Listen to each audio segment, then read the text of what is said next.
Welcome to GCY Sports Edition. Today we have Coach Powell, the men's basketball coach. Coach, I just want to welcome you to our very first edition of our sports line. Well, it's an honor. I'm glad that y'all started this. It seems like it's going to be a good thing for the athletic program, and what y'all doing here is pretty neat. All right, and we're doing our best to help support our student body and our athletics. I was looking through the website, and I noticed that through our sports, through the sports teams, that we lost 27 sophomores that graduated. Mm-hmm. How many were on our men's basketball team? Well, we had 7 sophomores last season.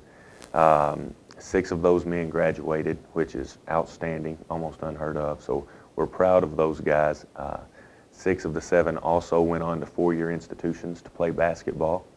So I'm proud of those guys for that. And they're spread out all over the country, from Texas to Missouri up to Boston, Massachusetts. So they left here and spread out. But you know, we're proud of that. But quickly in coaching and in athletics, you move right on to the next season and you look to tackle the next challenge. All right. So what is the direction that our program is heading? Yeah, well, we're right now we're in the process of getting ready for the first game, which is November 1st. So we practice at least a couple hours a day. We lift weights 3 times a week. Then we have some conditioning and film sessions on top of that. So right now we're in the process of preparation, and that's where we are. That's where the program's headed right now. Men usually, if you include 4 hours a week of study hall, I require about 22 hours, a little more than that, a week of the men. Then they have to go to class and eat and sleep, and of course they're college students like everybody else. They want to have a little bit of free time to enjoy life. So right now that's where we're headed. I feel like we're on the path to a good season. We were able to be successful recruiting wise, and we have some good athletes on the roster this year that are fast, quick, can jump high. Should be exciting for fans, for students, and people in the community to come watch us play. So I'm really excited about the direction we're headed right now. All right. So on the court and off the court, do you do anything special to try to help our players to become better men in the future in their lives? Oh, of course. I fully believe that the entire faculty and staff here at Gulf Coast State College would say that that's our mission. Really, in a nutshell, we're helping people that choose to come here better their life as a whole. And I really take a great deal of pride in that because, serving others, well, that's just very rewarding and fulfilling as a man. But we do things and we try to help guys in all aspects of life, emotionally, academically, obviously athletically, so that when they leave here, they are prepared to be, just happy, have a lot of joy in their soul, and live lives that they can be proud of, and lives that other people can see and say, wow, they're really accomplishing something special. So letting the players know that you really do care. I mean, you're with them, for some people, for 2 years. You're investing a lot of time in them. Mm-hmm. So I can see that y'all are wanting our young men to grow up to be good leaders, good parents one day, good in whatever aspect that they take on. That's exactly right.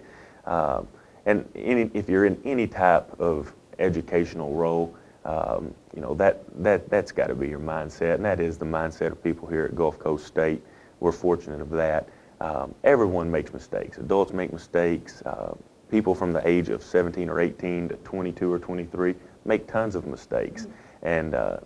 And to handle those mistakes and correct people, but correct them properly and help them move forward, it's a big responsibility if you take it on, but it's a rewarding responsibility. Right. All right.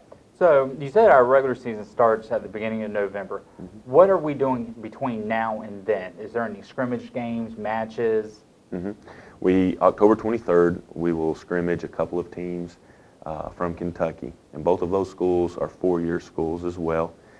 They participate in NAIA. That's their governing body. And that's a governing body that's a little bit smaller than the NCAA, which is what we see on TV most of the time.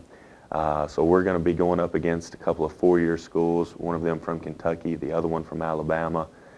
So we're excited about playing them, and it will help us, right there a week before our first actual game.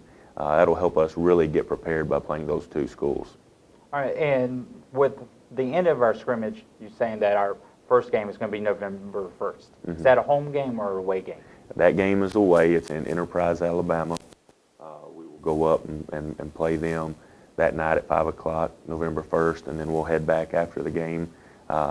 It's only an hour and a half away, so everybody will be back in plenty of time to get sleep and get to school the next morning bright and early. So it was a good game to schedule to get the season kicked off. And then after that, we usually play on Fridays and Saturdays. The way that junior college athletics usually works is 4 teams will go to one school, and each team of the 4 will get 2 games in. 1 game in Friday night, 1 game in Saturday night. That's done. It really cuts down on the amount of travel overall, and it cuts down on the amount of travel through the week, which would quite possibly have a negative impact on academics. So just a wise way to schedule, especially in the non-conference season when some of the trips have to be a little bit further away than after Christmas. Those 12 games are all within just a couple of hours. All right. So when is our first home game? Our first home game is the Friday after Thanksgiving. We're very, very blessed here to be able to have 2 of those, to be the host twice. So have 2 of those weekends where the games are here. And it's the Friday and Saturday after Thanksgiving. And then over Christmas break, we have our second one, and it is the 29th and 30th of December. So, I kind of, for the community and for students, the hustle and bustle, and it's right there in the holidays, and you have a little break. It's a good time to be able to come out and catch some good basketball and support your local school. With you bringing up that point, what can our student body, what can our community do to really get involved and show our support and help support our athletics? Oh, that's a great question. The community's been very, very good to me, individually as a coach and as a man, and then also to the program. This is my 5th year here. With continued success, that will continue to grow, continued success on and off the court of the program. Also, I think with moving to a state college in title, but not in title alone, I think we have some good leadership. This organization is promoting the school very, very well. Chaz, as one of the leaders and the top leader within the student body, he has a good vision for students as a whole to make this just all around, from top to bottom, side to side, a great experience for students. And I think that overall, somehow in life and in our world, we've decided that it's prim and proper to sit there and keep a straight face and tilt your head back and forth and maybe cross your arms. Well, that might look cool and prim and proper and everything, but it's not much fun. Right. Everything has its place. I mean, when you're going to a sporting event, it's about getting painted up, getting out there and cheering your team on, even if you don't necessarily know the players themselves because you never had classes with them, but it's just getting out there and supporting them. I know you start looking, especially being a basketball coach, you start looking at March Madness. You start looking at all these big NCAA teams like UNC, North Carolina, Kentucky, Connecticut, all these teams that are constantly going for their national championship. When you look at these stadiums, they're packed out. I mean, you've got people all painted up, cheering, big old foam fingers and hands and all sorts of different things that they're using, different types of props to show support, try to help intimidate the other teams. I know personally, I would love to be able to see our gymnasium packed out like that, to having that many people to really help intimidate the other team and to show our support for our players and our coaches. Well, the second point is what I'll dwell on, is the support for our team and our coaches. It's nice to see a full house and it's nice to see a good crowd, and I think it's definitely a possibility. We're going to have a good product on the floor this season, and with the shift and some good focus on campus activities and things, I really think that can be something that occurs. But at some point, a group of people that aren't one of the athletes will decide, hey, I'm into this. This is fun. It's free. Students get into our sporting events at no charge other than, they're a student.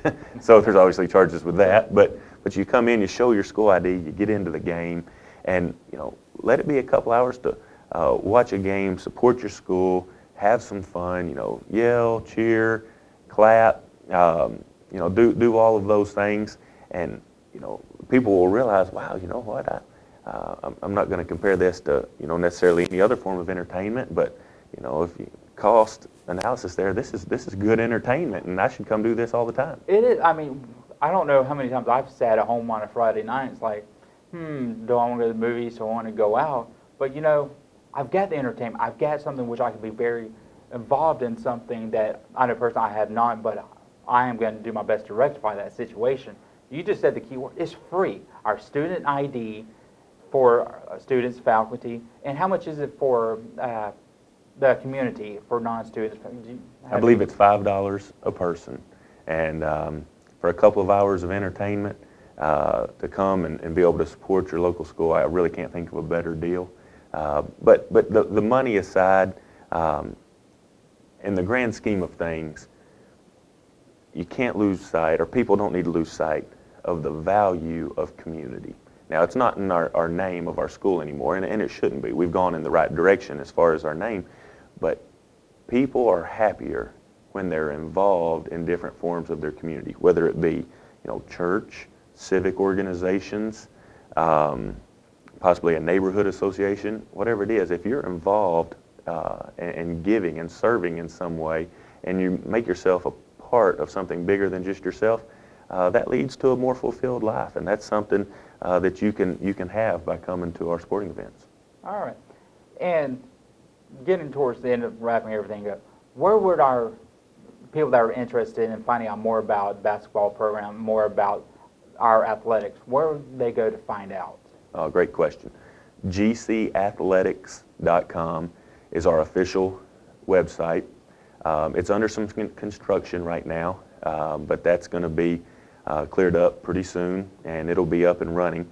But if anyone would like to email me, just don't make it very long. Just say, Coach, can I get a copy of the roster and the schedule for the season? And I will reply back with a quick, here you go, and I'll put it as an attachment. And you can see, who the players are, their names, their size, what year they are, either freshman or sophomore, their hometown. And then, of course, with our schedule, you'll see when our next game is, what time, where it's located, the opponent, all of those things on the schedule as well. I'll be glad to reply to as many of those emails as I get to make sure everybody has a roster and schedule. All right. Well, Coach, I just want to say thank you for coming out and talking with us today. And I'm Michael Martin with GC Wired for our first edition of our Sports.